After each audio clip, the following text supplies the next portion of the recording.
This is Coral, and you're listening to The Forward Thinker Show. Today, we're joined by Valeria. She is a software engineer based in New York City and a very popular tech content creator with the handle Val.java and over, I think, 27,000 followers. Val makes content surrounding software engineering, and she labels herself as like meet Elle Woods, but like techie. And so I'm very, very excited and a little bit fangirling right now. Hey Val, how are you doing today? Hi, I am doing great. Thank you. Thank you so much for having me here. And yeah, I'm just very excited to get into it. Especially because like you are just like such a sweet, charismatic, loving Aw. person. Like, yeah, this is gonna be a fun conversation. Yeah. Well, Val, the first question that I always ask my guests is where are you from? Um, I'm from many places, but I'm representing Peru above all those places. Well, I mean, originally I was born in Lima, Peru, and I moved out of there when I was 15 years old, then to Texas, and I finished high school there in a tiny town called Brownsville. I think that was like 2 years that I was there. Then I went to Amarillo for first year of university, and then I went to Central Texas, and then I was in Austin for many years, and now I'm in New York City. So it's just been around. Yeah, it basically means her travel points are at like 100,000. They are. They actually are. I love your background, by the way. It's so cute. I watch you on TikTok, which is crazy. And I'm like, oh my god, this girl's so cool. So I wonder, for the people who don't know, how did you get into tech? So I got into tech many years ago. I think it was probably like 2013, 2012, where I was aware of this as a career path. And it Mm. was by accident almost, and also due to being like an introverted nerd into video games. I think that's like kind of like the path for like a lot of people, but it's mostly Mhm. like guys. So I was, yeah, but I mean, there's introverted like girls that just like bed rot all day and like lock themselves in their room and don't really do much Wait, else. what kind of games did you play? I was really into like the a lot of like Persona games, like Japanese RPG type of games, like Persona Really? 4, Persona 3. So then I liked them so much that I started doing like a lot of like fan art, and I would like upload it to like Deviant Art. So there's like a lot of like fan art from when I was little, yeah, on all these characters, like Not the very deviant anime. art. Yes, DeviantArt. I have a DeviantArt pass, a secret DeviantArt account that has been inactive for 10 years. But yeah, but I was into that, and it was a lot of fun. Like it was so fun to just be able to have this little hobby that wasn't like I wasn't monetizing it or anything. Like I was just drawing and like making art. But then I saw in DeviantArt actually that there were people making like flash games, and actually I came across this like it was like a yaoi South Park game or something. Wait. So I was like, what is that? Okay, but that's really cool that like people can like make games and upload them to like Deviant Art. So I started looking into like how do people make these games? And yeah, it was through the use of Flash, and that's something that does not exist anymore. RIP Flash. But back then, like aside from that, I mean, I had already seen like Flash games, girlsgogames.com. Like if you like Oh, were I around that remember time, those games. yeah, Oh, bro, I used to play that all yes. the time. Yeah, yeah. So I would play a lot of that. I would also go on Newgrounds, and I thought that like it was mostly like huge companies that were making these, but a lot of the time it was just maybe like a small studio or like someone that was bored and like decided to like make it flashy. Especially in Newgrounds, like anyone could just like make something and like post them. But the first time that I actually made like became aware like oh I can do something like that was through DeviantArt because people would make art and sometimes do like a little flash animation or make like a little flash game. So then I was like, oh, okay, so I can make games like the Girls Go Games type of games. So I decided to make my own, which is like kind of vague. Anyways, so I started looking into like making flash games, and I think one of my first one was like a dress up game, kind of like in the style of Girls Go Games, but it was like fan art of a series for like a medical game. Like I just really like the characters in this medical game, so I made like a flash game for it, and then I also made like started working on like a dating sim for it, but I couldn't quite finish that. And then there was a school fair where you basically could just it was like a show and tell kind of thing. Mhm. So I was like, okay, maybe I can actually put this knowledge that I've been kind of like building with these like little like dress up game esque flash games, and turn it into like a school project and maybe make it like a little bit more complex. So I started looking into like how to make like a mini RPG. And I remember at first I really wanted to focus on the art because like at the time I was mostly working on like fan art, and like I was getting into like pixel art as well. But then that became like really time consuming, and the deadline was approaching where we had to like present this. And I was like, oh, shoot, I actually have to code this whole thing. So then I kind of like set that aside, and then I just like research like how to code. And then I remember like, I was like, wow, this is really cool. So then if I do this, this happens. And then I can like Mhm. build every like I just felt so powerful. Yeah. I ended up just getting like sprites from like some online resource to like actually cover the art part, but all of the code was me.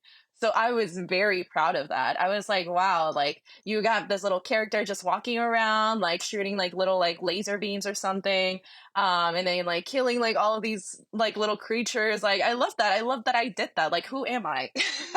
so and I presented it at a school show and tell, and it just so happened. I don't know. Life's kind of weird sometimes, Mhm. but it the person that was evaluating my game was a teacher that was teaching in Peru, like from the UK, just for fun, just because he was like bored at life or something and wanted Mhm. to do something different. Um, but he actually had a PhD in computer science that he got like back in the UK.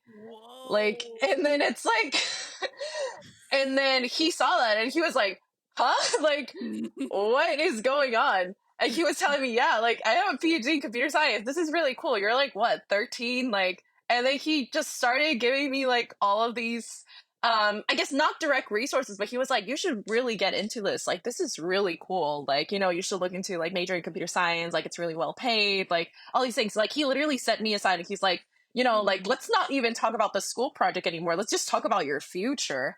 Like that unlocked something in my brain too. I was like, okay, so what do I have to do to now that I'm 13 years old? I feel like I have all the time in the world to really like build this from the start. Like maybe I can be like a game developer. But eventually I kind of like just I saw that there were like other options aside from being like a game developer, some of them that were also like really well paid.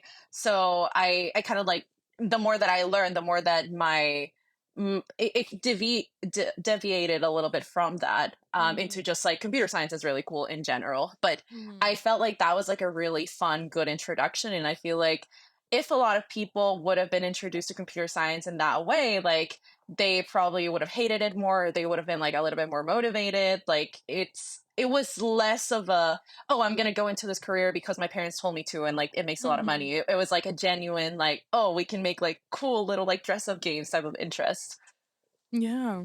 And it's so interesting that games were like a foundation for you because games was like a foundation for like a lot of people that I've like asked and also like myself as well. Like I remember in high school, one of the first few games I built was like a game that was similar to like Geometry Dash or like Mario, where there's a Oh, character that like jumps and runs and yeah, like goes a through. platform Yeah. type of games. Like I would see a Yeah, lot of those like platform. in Newgrounds. Yeah. Yeah. That's really it. And like, so you shifted from, I wonder, like, what made you decide to do the shift from like game development to the type of development that you do now? And like, what is the type of development that you mostly do right now? Well, right now I work with like a lot of financial companies. The type of Mm-hmm. development I would say it's like very strictly back end, but I don't do any kind of Mm-hmm. like game design or something, which has like a different like a way different approach. You're usually working with something Yeah. like Unity and you're working with like 3D models. This is like Yeah. very straightforwardly, there's like a front end and then there's a back end. And then sometimes Yeah. I touch a little bit of the front end, but it's mostly just the back Back. end, which is still fun. But I felt like at least going through like a computer science degree, there were like Mm-hmm. more resources to be able to learn how to do back end development. And I feel like you really have to kind of like niche out and learn things that are specific to game development, which is a lot more work, a lot more dedication, a lot more passion. Um, Mm-hmm. so I don't know, I just felt like a little bit more comfortable. Like if I ever want to do something on my own, I have kind of the foundation for it, but no one's kind of like forcing me to work on this like with this deadline, Mhm. and I can still have my job as something that I enjoy doing, gives me a lot of money, but then for something that I'm passionate about, like that can be on my own time. Yeah. So So it's both a passion and a like a job as well. yeah, I guess like if I don't Mhm. know, like if I had gone game development, maybe I would have like been a little bit more burnt out because it Mhm. wouldn't have been something that I was doing for fun like in my bedroom anymore. Yeah. Oh, Yeah. yeah. You would lose the interest. Yes, I feel like I Yeah. would. Like I feel like it would be like, "Oh, this is like some kind of job." Like like I'm doing this for money, but now I'm not necessarily super passionate about what I do, but it's still fun. Mhm. It's still interesting, but then everything else that I do in my life is strictly because I find it interesting or passionate. Yeah.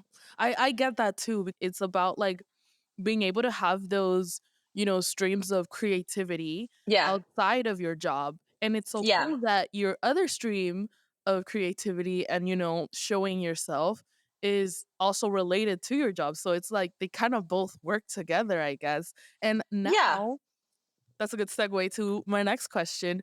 I wonder what got you into making content creation aside from, doing your job, your day-to-day job? Yeah, I remember that. I mean, back in 2020, 2019, like there were like no tech content creators at all, unless that you went on YouTube and you wanted like specific like Mhm. coding tutorials or things like that.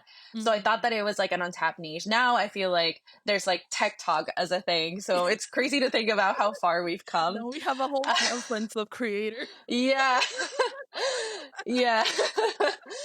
um so originally I wasn't even doing like the whole like, oh, like, like Elle Woods and coding like merged together. I was just like, oh, I'm just like a girl that, is in computer science, and I'm going to give general advice in tech for people that are interested in getting into this. Um and at first, like that worked. Like I was giving advice that now is like super basic, like, oh, like CS, like Harvard CS 50, like, oh, like Mhm. this resource to learn like how to make your first program, like um things like that.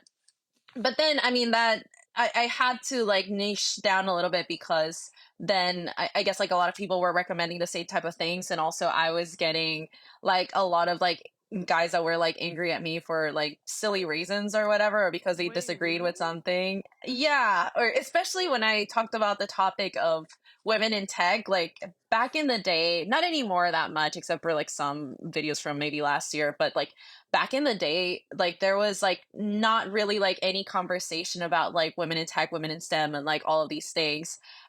And then I would talk about like, okay, so why aren't there like a lot of like women in the industry? And I was saying like, oh, like if you look at this research and this data, it's because like around the 80s, like there was a lot more of a push for like hobbies being introduced, kind of like, how kind of like I got introduced to it through video games. And like Mhm. a lot of the time, like guys were introduced to it by like their dads giving them like a PC because it's like a boy thing or something, or Mhm. also like video games, like things like that. Because originally, like the computer girls were like coder girls, like it was like the Mhm. secretary job.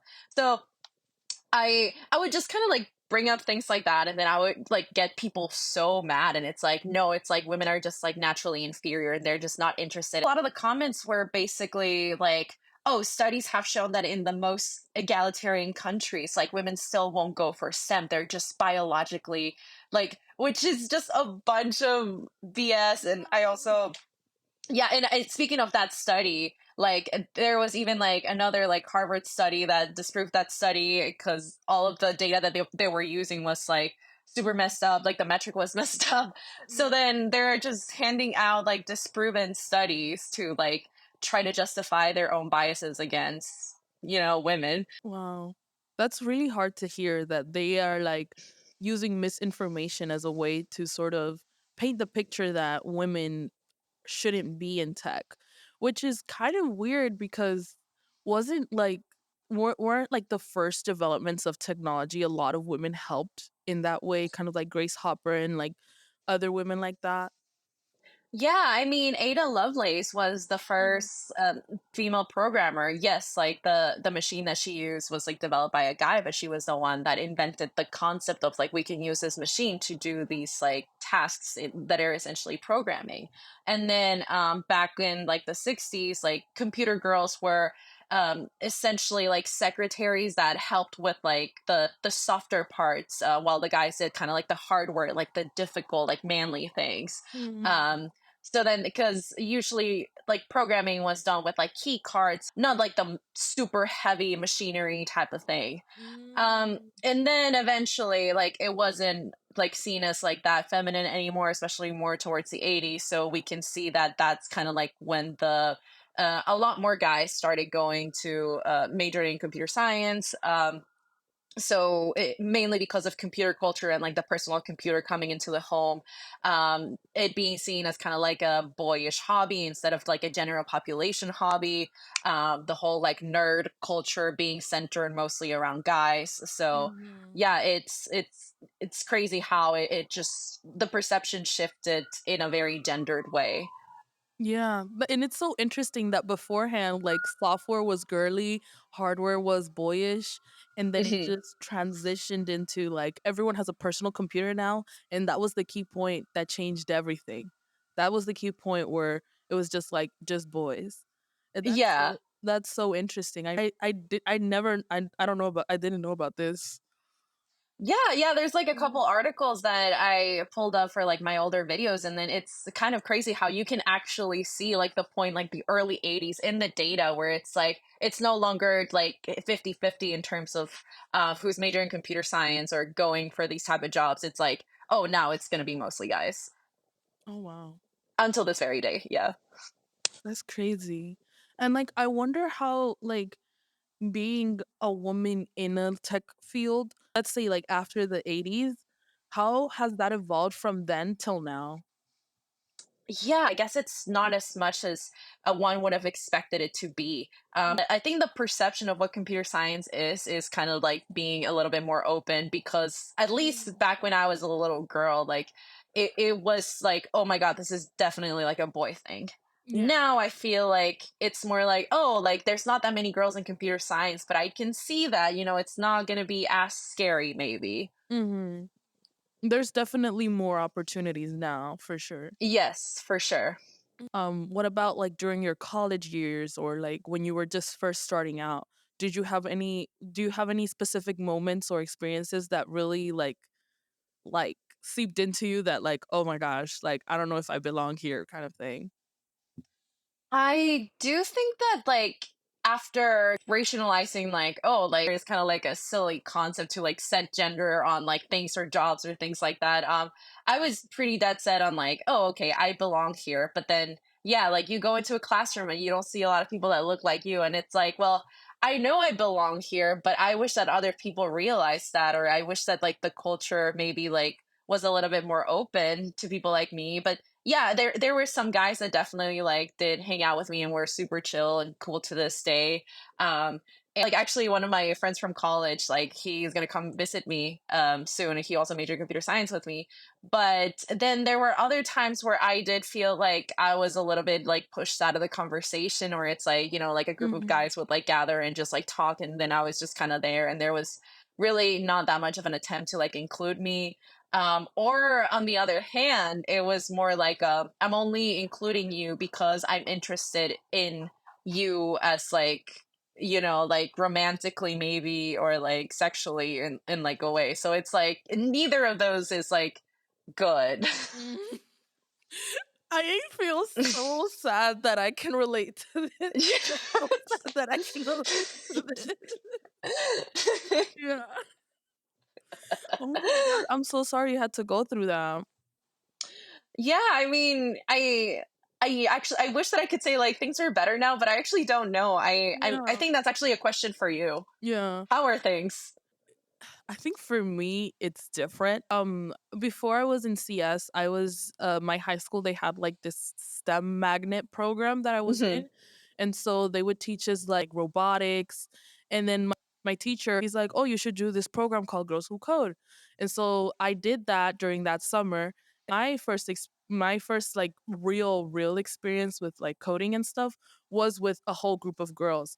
And then I got inspired to like, oh, I want to keep going with this. So I took AP computer science in high school.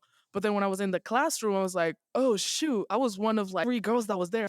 And then that's made me realize that like, okay, this is a boys' world. I'm gonna do my best to get out and just be in like like bubbles. For so long, I've purposely put myself in like bubbles where there's either just girls or just diverse people, and also Miami's pretty diverse itself. Oh yeah. I never really felt that until the times where I had to be in like the real world. And because of that, I kind of like have this confidence and nonchalant ways about things. And then like I was looking at like the statistics of like the amount of people I've interviewed, and like it's been mostly guys, and I'm just like, wait, what? And then like I look in my classrooms, oh shoot, this is mostly guys. And then in my internship, oh, it's mostly guys. So it's like when I go to the real world, I realize that the reality of things is not the same as like the little bubbles that I've created myself in all of the communities I've joined and stuff. And so it's more like, yes, there's spaces, but it's like somodo pelito. Like like like everybody knows each other at that point. Yeah. Literally. Yeah. Yeah. Wow, There that's was there was crazy. a time there's a recruiter actually that like I've been to like a lot of conferences, and like I've seen her at four conferences because I go to a lot of like conferences that are like for DEI, and she's like, girl, like I see you all the time. Are you going to this one? I'm just like, I already know like the whole DEI department of a company because of that. That's amazing. I mean, like it's like, damn, we're that small that like I can know somebody by name. It's really funny. The other thing is like there are sometimes like women in tech, and then there's like Mhm. women who work in tech, and so there's like those two separate things. And some people are kind of like, oh, are you really in tech if you're really just in the HR department? You're just in sales. You're just in, you're just a project manager. You're just blah blah Mhm. blah blah. What? Yeah, It I makes no I sense don't to me. yeah, that makes no sense. Like, of course I do want like more women that are like coding and doing like technical stuff, but at the same time, like what is with this like complex about like Mhm. just like is it morally superior to be like coding? Like you're still in tech and you're still gonna deal with like a lot of the people that make tech a not so great place, you know? Yeah. Yeah. I think there's Uh, like I think do you believe there's like a hidden hierarchy in the tech world? mhm. I think there is, but I don't know if it's like too clear. Yeah, so actually, I think I've seen some people like, talk about this and they're just kind of like venting out their feelings that sometimes there's people in front end that used to be in back end and then like they like moved to front end because they found like a better paid job or something and then they felt like like I'm betraying like the gods of like computer science by doing front end and then it's something that they had to like just come to accept. But it's like I actually struggle a lot with front end. Like front end is not easy. Like I feel Yeah. so comfortable in back end. Like you have to put like a lot more extra work Mhm. because it's not something that I guess when you get a computer science degree, you're not really doing much front end unless you take like a front end specific course. You're Mhm. mostly learning like back end, like algorithms type of thing. Mhm. So to me like it's more difficult. It's like there's this like hidden perception and like insecurity that it's like oh like back end is just more difficult and that's why I'm better, which Yeah. doesn't make any sense. Don't get me started on like the company names. It's like a whole. It's very like sometimes like I like cuz like I'm not from America, so I'm like I didn't really understand sort of like that corporate culture stuff. So I'm like, Mhm. What? Yeah, Yeah, I I was mean, shook. yeah, me too. And like, I guess I could kind of understand like the companies that I would hear about like when I was in Peru.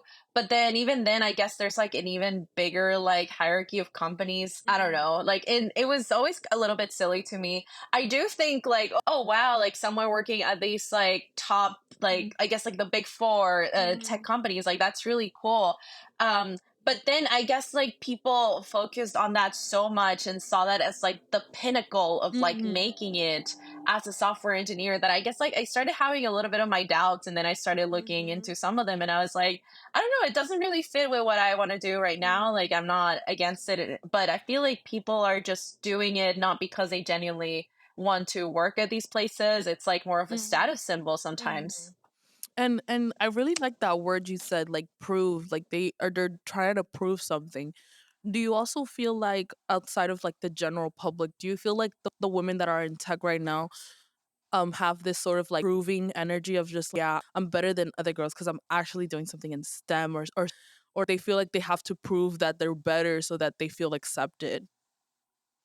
Um, do you mean like when it comes to like other majors, or do you mean Mhm. like within computer science itself against like other people?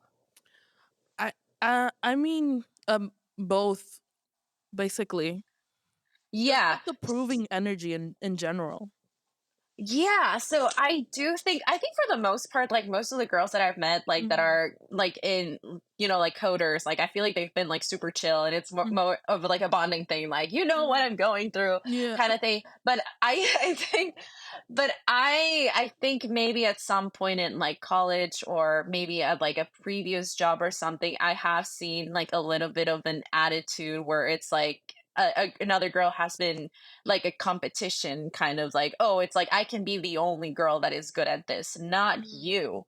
Like, I'm What? differing, like a kind of thing.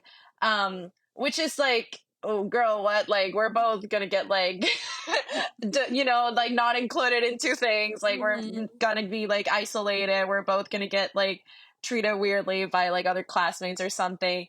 But maybe I guess it stems, like I kind of like empathize in the sense that like, oh, like you do have to like sometimes like prove yourself to feel like you even belong in this space, because you don't see that much of you. Yeah. So you do feel like you have to like work extra hard, but I think that becomes much easier to navigate if you like foster community instead. Mhm. um but yeah, but I think in more of a general sense, if it's like a thing of like proving like, oh, I'm like smarter than a person that is like a arts major or something, I haven't really seen that much. But Mhm. I can see how someone that is like in competition with like other girls would also be, Mhm. like in computer science, would also be in competition with like other Mhm. girls outside of that realm as well.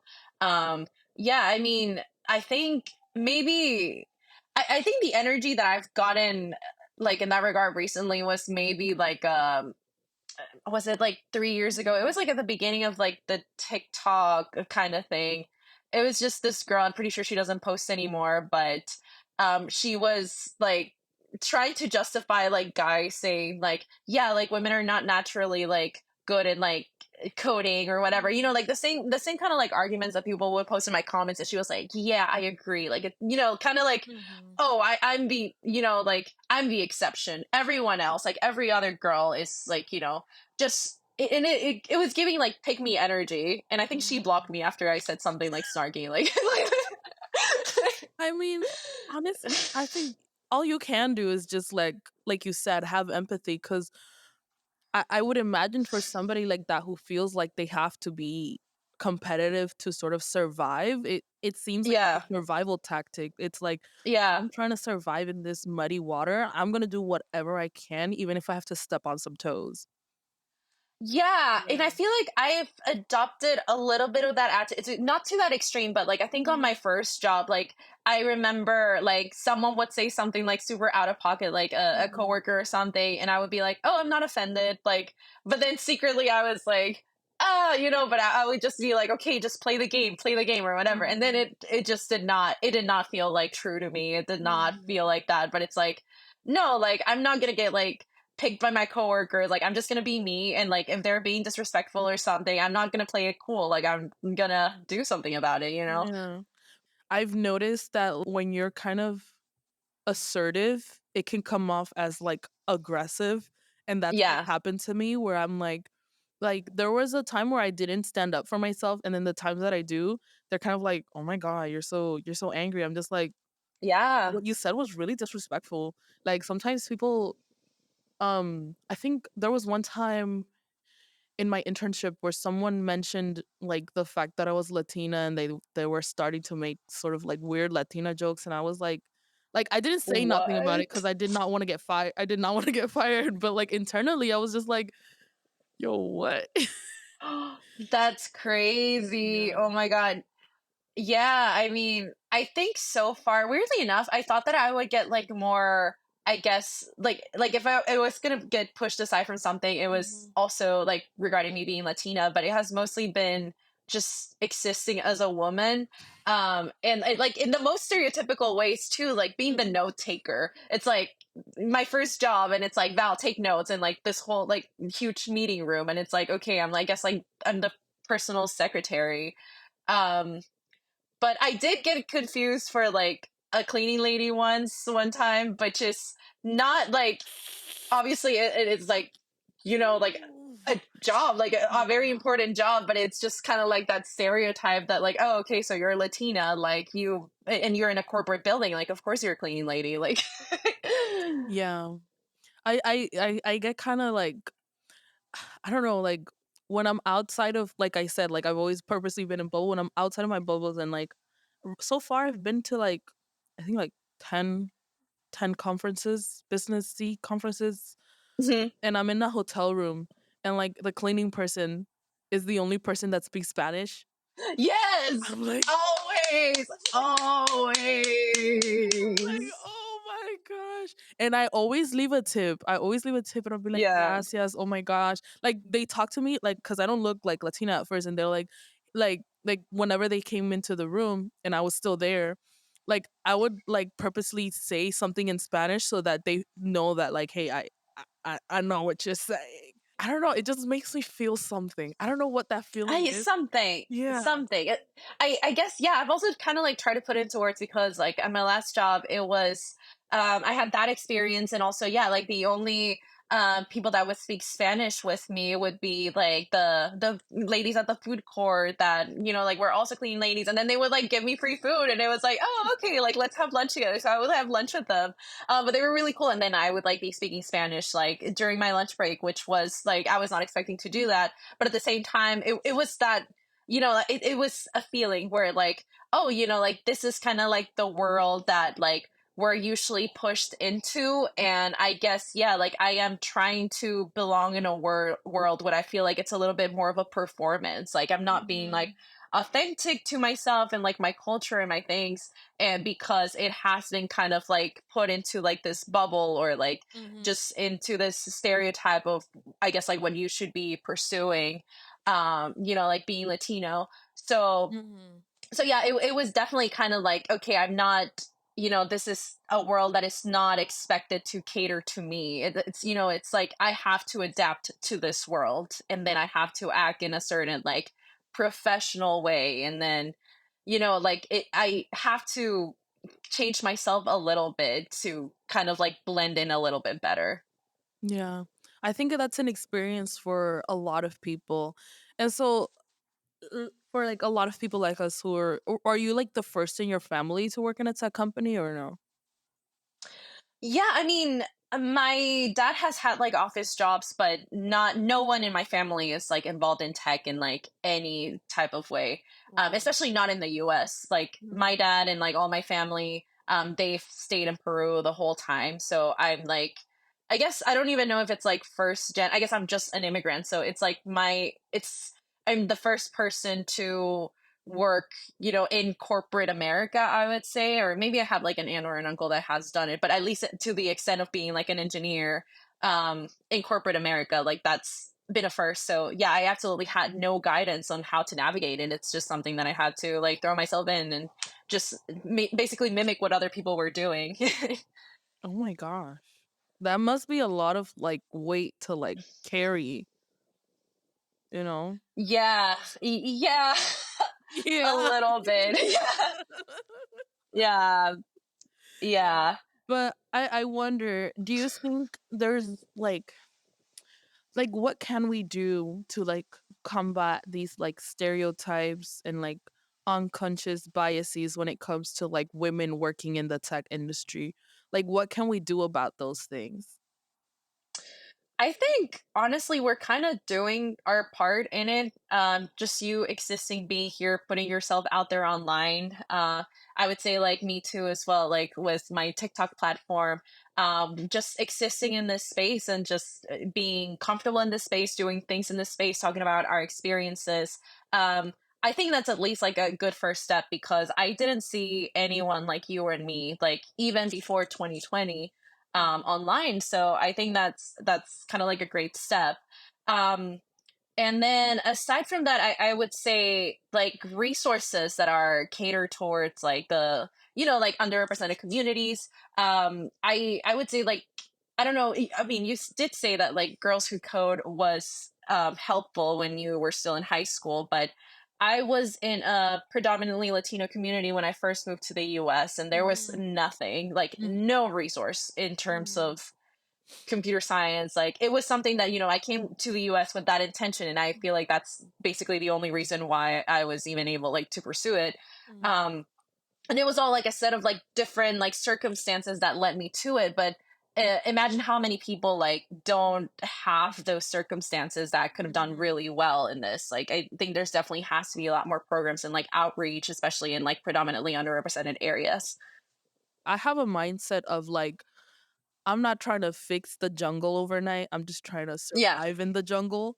Yeah. Like there's definitely ways that we can make the jungle a bit easier to walk Hmm. through.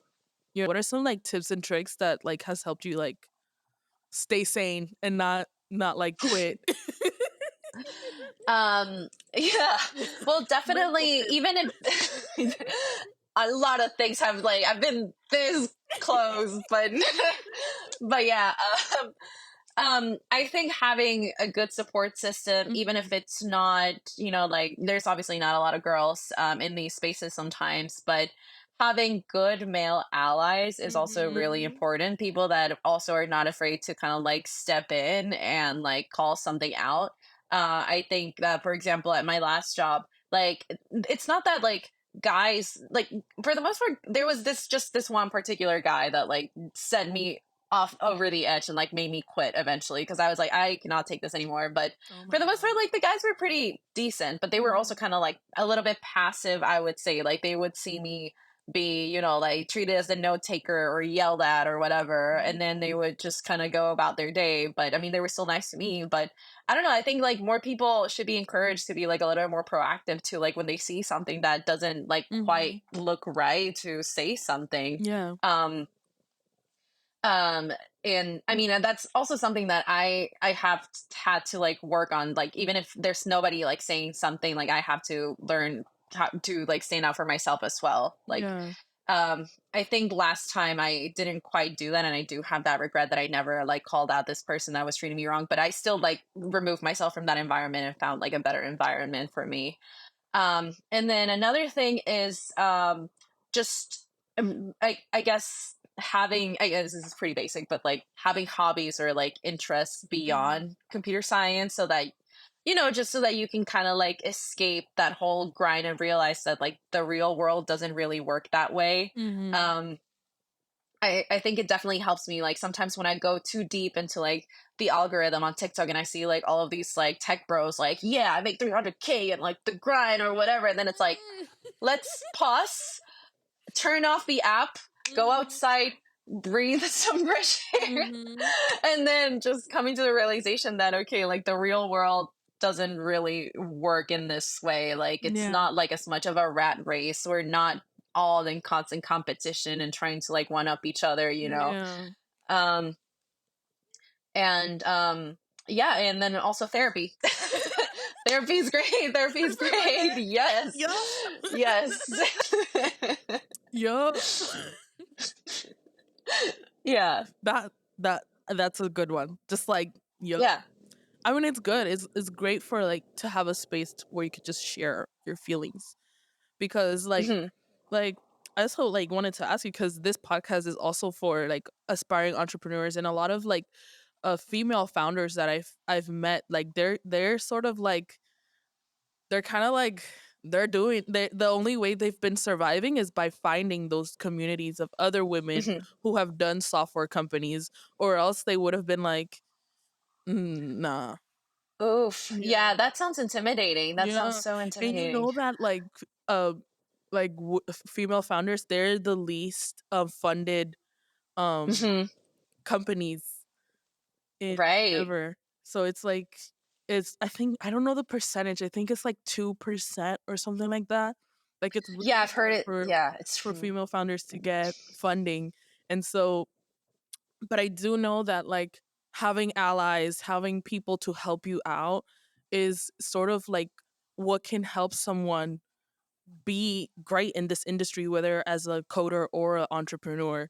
Because, like, I've noticed that, like, nobody who's made it alone, if you understand what I'm yeah, talking about. Like, everyone absolutely. has, like, a village behind them, a village of people who have supported them along the way. Like, when you said ally, I'm thinking of that guy with the PhD who told you, like, go and do it. Yeah, Like, exactly. yeah, if it wasn't for him, you wouldn't have been here. Or, like, the millions of other people, like the community you've grown on TikTok, the Hmm. you've probably been to a lot of speaking engagement, podcasts, interviews, and, like, the communities you have with your friends, your allies. It wouldn't have been able you wouldn't have been able to do that without those. And, like, I think that's another important lesson to think here is, like, you cannot do things alone. Like, it's Absolutely. hard. It's hard to do things alone. And, like It's gonna be I've noticed impossible. a lot Yeah. of people who are, like, creators, they have teams. Like, they have editors, Hmm. they have people, like, I have an editor. Shout out to Jess. She's super dope. Oh, Yeah. nice. Yeah. Hell yeah. Shout out to Jess, Pooja, Noeen. They're that's my small team. I love you guys. That's Anyways, amazing. but yeah, like, I'm not doing this alone. And I don't think anyone, when they're starting out on, like, a venture, or when they're starting out in the tech industry, is like, if you want to survive, especially as a girl, Hmm. you need people. Absolutely. Yeah. Yeah, you're absolutely right. I don't think I've seen anyone that has like done it alone. I think especially like when they're first starting out, like they Mhm. have a degree of like guidance and or Mhm. someone like not necessarily like a formal mentor, but like multiple people that kind of like gave them tips and tricks and guided them along the way.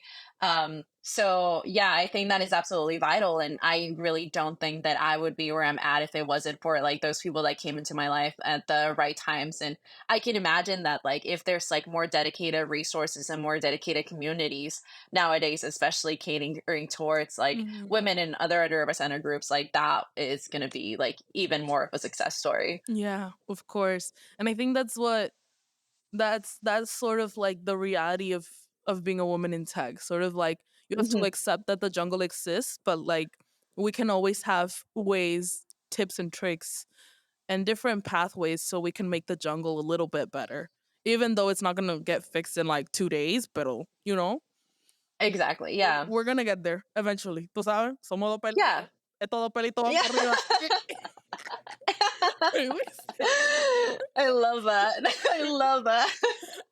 Well, Val, today you gave a lot of really great points for anyone who wants to be in the world of tech, especially women, and especially for those people, I guess, like, who don't only want to do software engineering, who want to venture off into their own things, their side hustles.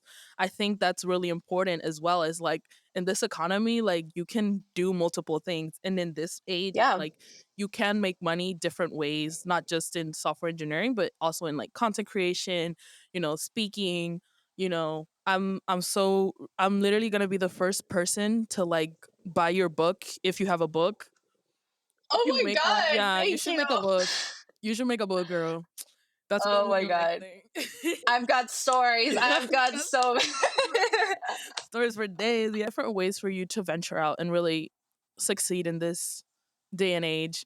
Well, Val, thank you so much again for coming onto the show. Right now, I'm going to give you a chance to share any resources or anything that you would like to promote, and also how people can reach you if they have any questions. Sure, absolutely. So In terms of resources, I don't have anything off the top of my mind, but just remember that there's so much information nowadays on the internet for free. So you don't have to pay like some, like a random person on TikTok that promotes their like not a lot at all accredited like boot camp or something, like go look at like reputable things if you're gonna like spend money for it, or just like go into like a YouTube tutorial, like find specifically what you want to learn, like, and then there's tutorials for learning like Java, data structures, C++. There's so much that's free out there. Don't get scammed by people who are just trying to make a quick buck. And then, yeah, so my socials are Val.java on TikTok, on Instagram, on, I hate saying next, Twitter. On Twitter. Those are the three spaces where I'm pretty active at. So, yeah, I mean, and I also want to thank you so much, Coral. Like, this was so much fun. And yeah, like it's just always so nice to like be able to talk to like a fellow woman in computer science who like gets it, absolutely gets it. And yeah, I mean, I just wish you all the best when it comes to your content creation career. Like, you've been doing fabulously. Like, I'm so happy Oh. that you're putting yourself out there in this way. Like, we need more people, underrepresented people, to be out here telling their stories, sharing resources, and telling their truth, really. Thanks Yes. again, Val.